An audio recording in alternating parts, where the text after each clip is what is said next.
MVA में पड़ी फूट, seat sharing को लेकर उद्धव और कांग्रेस में तकरार। संजय राउत का फॉर्मूला कांग्रेस ने ठुकराया, उद्धव गुट भी अड़ा।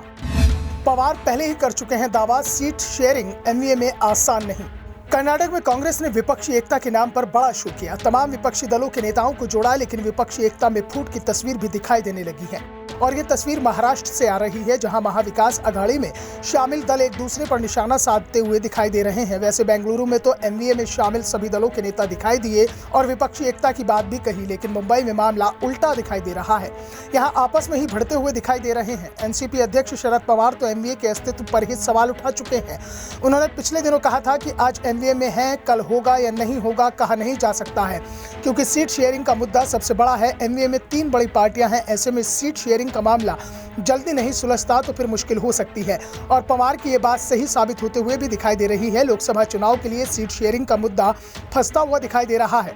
शिवसेना और कांग्रेस आमने सामने दिखाई दे रहे हैं। दोनों ही दल लोकसभा चुनाव में सबसे ज्यादा सीटों पर चुनाव लड़ने की दावेदारी कर रहे हैं। शिवसेना की ओर से तो जो संकेत मिल रहे हैं उसमें कहा जा रहा है कि पार्टी महाराष्ट्र की 48 में से करीब आधी यानी कि 24 सीटों पर चुनाव लड़ना चाहती है, जब आधी सीटों में कांग्रेस और एनसीपी में बंटवारा चाहती है। संजय राउत ने तो यहां तक कह दिया कि 2019 में हमें महाराष्ट्र में 18 सीटों पर जीत मिली थी, इसलिए 18 जीती हुई सीटों पर हमारा दावा है और ये सीट हमें मिलनी चाहिए। इसी तरह से एनसीपी को 4 और कांग्रेस को जीती हुई 1 सीट उसे मिलनी चाहिए। बाकी की 25 सीटों का बंटवारा होना चाहिए, लेकिन राउत के तर्क को कांग्रेस मानने को तैयार नहीं है। कांग्रेस का दावा है कि शिवसेना के पास अब केवल 5 सांसद बचे हैं, 13 एकनाथ शिंदे के साथ चले गए हैं। राउत के फार्मूले की माने तो शिवसेना की सिर्फ 5 सीटों पर दावेदारी बनती है और 2019 में शिवसेना ने जो सीटें जीती थी वो बीजेपी के साथ गठबंधन के चलते जीती थी। इसके साथ ही कांग्रेस ने मुंबई की सीटों पर अपना दावा ठोक दिया है।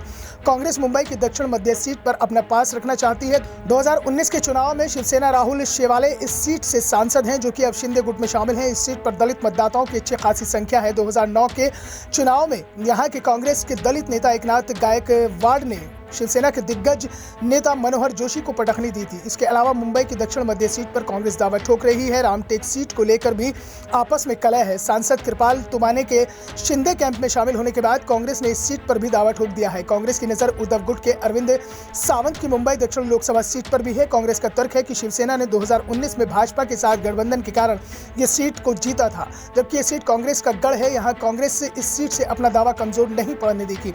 वैसे दावेदारी एनसीपी की ओर से भी हो रही है, लेकिन सबसे ज्यादा टकराव कांग्रेस और उद्धव गुट में दिखाई दे रहा है। दरअसल महाराष्ट्र में शिवसेना का एक बड़ा आधार शहरों में था। मुंबई, पुणे, नासिक अधिकांश सीट बीजेपी से गठबंधन के समय शिवसेना के हिस्से में आती थी। यहां से पार्टी के उम्मीदवार चुनावी मैदान में उतरते थे, तो दूसरी ओर एनसीपी कांग्रेस गठबंधन में कांग्रेस यहां मजबूत, जबकि एनसीपी का आधार ग्रामीण सीटों पर था। इसलिए अधिकांश सीटों पर मुकाबले की जो तस्वीर बननी है उसमें शिवसेना का मुकाबला कांग्रेस से होता था, तो बीजेपी का मुकाबला एनसीपी से होता था। 2019 में महाराष्ट्र में सबसे ज्यादा खराब प्रदर्शन कांग्रेस का हो रहा था, लेकिन कांग्रेस का दावा है कि 2019 में मोदी लहर थी, जिसका फायदा उद्धव गुट को मिला। लेकिन अब जो बीजेपी के साथ नहीं है, ऐसे में स्थिति 2019 वाली नहीं है। साथ ही शिवसेना में विभाजन भी हो चुका है। Bureau report, the Dhakad news.